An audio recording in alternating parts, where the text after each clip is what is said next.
बिस्मिल्लाहिर्रहमानिर्रहीम। अस्सलाम वालेकुम। कैसे हैं आप सभी लोग? आई होप कि आप लोग सभी बिल्कुल खैरियत से होंगे, अच्छे से होंगे, मज़े में होंगे और बहुत ही अच्छे से आप लोगों के रोज़े गुजर रहे होंगे, खूब इबादत के साथ और बहुत ही सुकून के साथ, क्योंकि अब इधर ही बस ये लास्ट अशरा बचा है और वो भी रमज़ान बिल्कुल ख़त्म होने पर है। तो उम्मीद करती हूँ कि सब लोग खूब इबादत कर रहे होंगे। अल्लाह ताला सबके गुनाहों को माफ़ करे, सबकी इबादतों को कबूल करे। तो आज घर पर है इफ्तार, तो थोड़ी सी मैं आप लोगों के साथ अपनी रमज़ान की रूटीन शेयर कर रही हूँ कि किस तरह से मेरे रमज़ान गुजर रहे हैं, क्योंकि टाइम तो नहीं मिलता है बिल्कुल भी व्लॉग बनाने का, लेकिन सोचा आज मैं आप लोगों के साथ अपनी वीडियो शेयर करती हूँ। तो यहाँ मैं इफ्तार की तैयारी कर रही हूँ। तो इसके लिए मैंने बोनलेस चिकन लिया था, जिसको मैं चिकन टिक्का बनाऊँगी पहले, फिर उसके टिक्का समोसा बनाऊँगी। तो चिकन टिक्का समोसा बनाऊंगी और यहाँ पे मैंने बना रही हूँ ढोकला। तो ढोकले की भी मैंने तैयारी कर ली है, उसकी करी पत्ता वगैरह भी ले लिया है। और जो मैं समोसा शीट मंगाती हूँ, मैं यही मंगाती हूँ, स्वीट्स की ही समोसा शीट अच्छी रहती है। इसी से जो समोसे बनते हैं बहुत क्रिस्पी बनते हैं। इससे पहले अभी मैंने ब्लिंकिट से ऑर्डर करा था, तो उनके पास दूसरी कंपनी थी, उसके बिल्कुल भी अच्छे समोसे नहीं बने थे, बिल्कुल सौगी सौगी से बने थे। तो मैं हमेशा स्वीट्स के ही यूज़ करती हूँ। और यहाँ पे मैंने चिकन टिक्के के लिए, मतलब जो समोसे के लिए टिक्का बनाऊंगी, तो उसमें मैंने चिकन को छोटे छोटे क्यूब्स में कट कर लिया। उसमें दही, लहसुन अदरक का पेस्ट, नींबू, टिक्का मसाला, ये सारी चीज़ें डाल के और थोड़ा सा और नमक मिर्च डाल के और थोड़ा सा ऑरेंज रेड फूड कलर डाल के इसको अच्छी तरह से मैरिनेट करके रख दूँगी 1 घंटे के लिए। फिर उसको मैं फ्राई करूँगी और फिर उसकी चिकन की समोसे के लिए स्टफिंग तैयार कर लूँगी। उसमें मैं और चॉप शिमला मिर्च, प्याज, ये सारी चीज़ें ऐड करूँगी। तो देखिए अल्हम्दुलिल्लाह जो ये ढोकला है बहुत ही स्पॉन्जी बनकर तैयार हुआ है। इसका जाल इतना अच्छा है, बिल्कुल मार्केट जैसा ढोकला बनकर तैयार हुआ है। तब मैं इसकी कटिंग कर लूँगी, उसके बाद इसकी जो ऊपर से बघार होता है वो तैयार करूँगी। तो इस तरह से मैं सारी चीज़ें साथ साथ लेकर चल रही थी, क्योंकि आज मैंने कुछ भी पहले से तैयार नहीं करा था। आपने जैसे कि देखा पीछे कि मैंने उड़द की दाल भी आज ही भिगोई थी और अभी मैंने पीसी है, उसके फिर मैं बड़े तैयार करूँगी। और यहाँ साथ साथ उबल रहा है काबुली चने।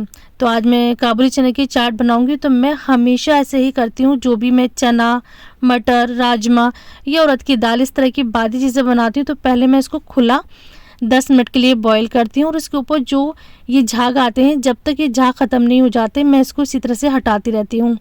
तो ऐसा करने से जो इसका बादीपन है वो कम हो जाता है।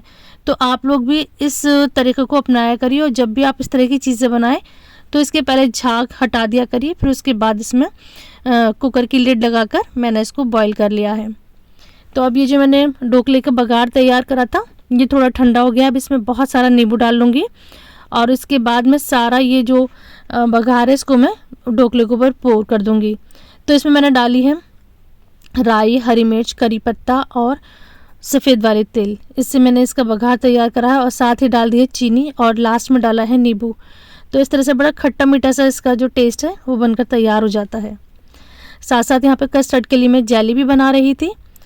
तो जेली के लिए जितना पैकेट पे लिखी होती है मेजरमेंट, उससे भी मैंने कम पानी लिया था इसमें, लेकिन फिर भी बहुत अच्छे बिल्कुल जो पीस होते हैं ना एकदम सेट बने हुए, वो नहीं थे, थोड़े सॉफ्ट रह गए थे, जबकि मैंने पैकेट के मेजरमेंट से भी कम पानी लिया था। तो आइंदा और याद रखूँगी। कभी पता नहीं जेली के पैकेट का क्या होता है, कभी बिल्कुल परफेक्ट बनती हैं और कभी थोड़ी लूज सी रह जाती हैं।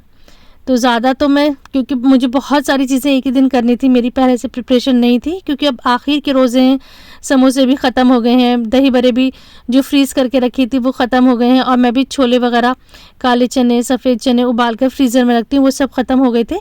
तो मैंने आज ही सारी चीज़ें फ्रेश बनाई हैं, तो उसमें टाइम बहुत ज़्यादा लग गया था, तो मैंने ज़्यादा रिकॉर्ड नहीं कर पाई थी। और इनकी सारी मैं आप लोगों के साथ रेसिपीज़ शेयर कर चुकी हूँ।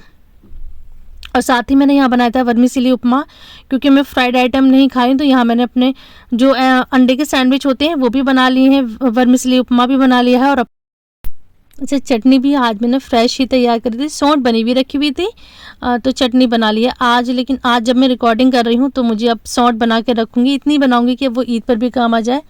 तो अल्हम्दुलिल्लाह सारी चीज़ें, पकौड़े, फ्राइज़, दही बड़े, छोले, वर्मीसेली उपमा और टिक्का समोसे, सब चीज़ ऑन टाइम तैयार हो गई थी। अल्लाह का लाख लाख शुक्र है। और शरबत में ये है कि किसी ने टैंक पिया था, किसी ने रूह अफ़ज़ा पिया था, और मैं स्ट्रॉबेरी स्लश पीती हूँ, तो मैंने वो अपना तैयार करा था। तो अल्लाह का लाख लाख शुक्र है, वक्त पे ही सारा अफ्तार तैयार हो गया था और जो मेरे मेहमान थे, जो मेरे गेस्ट थे, उनको भी अल्हम्दुलिल्लाह सारी चीज़ें बहुत पसंद आई थी। अल्लाह ताला सबके रिज़्क़ में खूब बरकत दे। तो उसके बाद ये था रात का टाइम और ये था शब कदर थी। तो अल्हम्दुलिल्लाह हमारे छोटी सी सोसाइटी है, उसमें छोटी सी मस्जिद है, वहाँ भी बहुत रौनक हो रही थी और हम लोग पूरी रात जागे थे। पूरी रात हमने इबादत करी थी। अल्लाह ताला सबकी इबादतों को कबूल करे, सबके गुनाहों को माफ़ करे, अल्लाह ताला सबसे राज़ी हो जाए। और जो ये वीडियोस देख रहे हैं, अल्लाह ताला उनकी भी तमाम जायज़ दुआओं को कबूल करे। अल्लाह ताला सबकी जायज़ दुआओं को कबूल करे। अल्लाह ताला सारे बुज़ुर्गों की मग़फ़िरत करे और सबको हलाल रिज़्क़ अता फ़रमाए, सबके घर में चैन, सुकून, अमन पैदा कर दे। और आप लोग भी अपनी दुआ में सबको याद करा करें, एक एक का नाम लेकर दुआ करें, दिमाग में तसव्वुर करके सबके लिए दुआ करा करें, क्योंकि सबके लिए दुआ करेंगे तो इंशाल्लाह आपकी दुआ भी ज़रूर पूरी होगी। ये है नेक्स्ट डे। तो फजर की नमाज़ के बाद, कुरान वगैरह के बाद मैं सो गई थी। उसके बाद थोड़ा लेट उठी थी। तो उसके बाद यहाँ पर मैंने एक सूट स्टिच करा था, जो कि मैंने पहले स्टिच कर लिया था। मैं यहाँ सिर्फ आपको दिखा रही हूँ और साथ ही ये जो कपड़े रखे हुए हैं इनको मैं लेकर जा रही हूँ टेलर के पास। तो मुझे टेलर को भी देना है, मैंने पहले से बुक कर रखा था तो उन्होंने ले लिया है। अदरवाइज़ इस टाइम तक कोई भी टेलर हाथ नहीं आ रहे हैं, कोई भी अब इस तरह से इमरजेंसी में नहीं लेंगे। तो ये मैंने पहले से बुक कर रखा था, तो ये प्री बुकिंग थी मेरी। तो वो मैं यहाँ लेकर जाऊँगी मार्केट। और यहाँ पर मैं एक सूट दिखा रही हूँ कि ये मैंने सिया था। तो अल्हम्दुलिल्लाह इस बार मैंने बहुत अच्छा खासा काम करा है। पूरे रमज़ान में स्टिचिंग भी खूब करी है। मैंने जो भी आपके साथ व्लॉग्स शेयर करे हैं उसमें सब मैंने एक सूट आप लोगों के साथ शेयर करा है। अच्छा, हम लोग जो गए थे ना मार्केट में, टेलर को भी कपड़े दिए थे, वहाँ से मैंने एक सूट और लिया है। तो ये प्योर पाकिस्तानी सूट हैं, जो प्योर लॉन के सूट हैं ये, और ये रेडीमेड थे। तो सबसे अच्छी चीज़ मुझे यही लगी कि रेडीमेड थे, इनके साइज़ बहुत अच्छे थे, कपड़ा बहुत अच्छा था।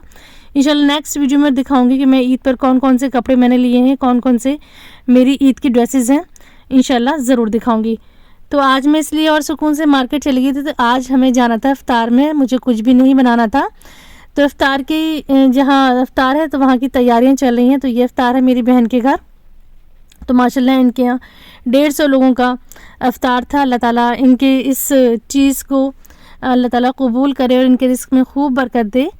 और मैं भी आप लोगों से कहूँगी, अगर आपके घर में जहाँ से भी इफ्तारी आती है या कोई आपको इफ्तार पे बुलाता है या वैसे ही किसी दावत में बुलाता है, तो उसके रिस्क के लिए और उसके यहाँ की बरकत के लिए आप लोग दुआ करा करिए। मतलब आप अगर किसी के घर जा रही हैं या किसी के यहाँ से इफ्तार आ रहा है तो उसको बहुत दिल से दुआ करा करिए।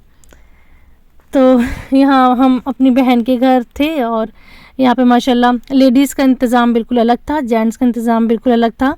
तो बहुत अच्छी तरह से इस तरह से ये कवर्ड कर दिया था एरिया लेडीज़ के लिए।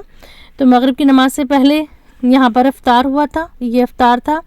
और मगरिब की नमाज़ के बाद थोड़ा 5-10-20 मिनट के बाद डिनर का प्रॉपर इंतज़ाम था। डिनर की कोई भी वीडियो शूट नहीं करी है क्योंकि सब इतने ज़्यादा बिजी थे, मैं कुछ भी रिकॉर्ड नहीं कर पाई थी। तो अल्हम्दुलिल्लाह बहुत अच्छी तरह से ये दिन गुजर रहे हैं, बहुत अच्छी तरह से रोज़े जा रहे हैं। आप लोग भी मुझे अपनी दुआ में याद रखिए।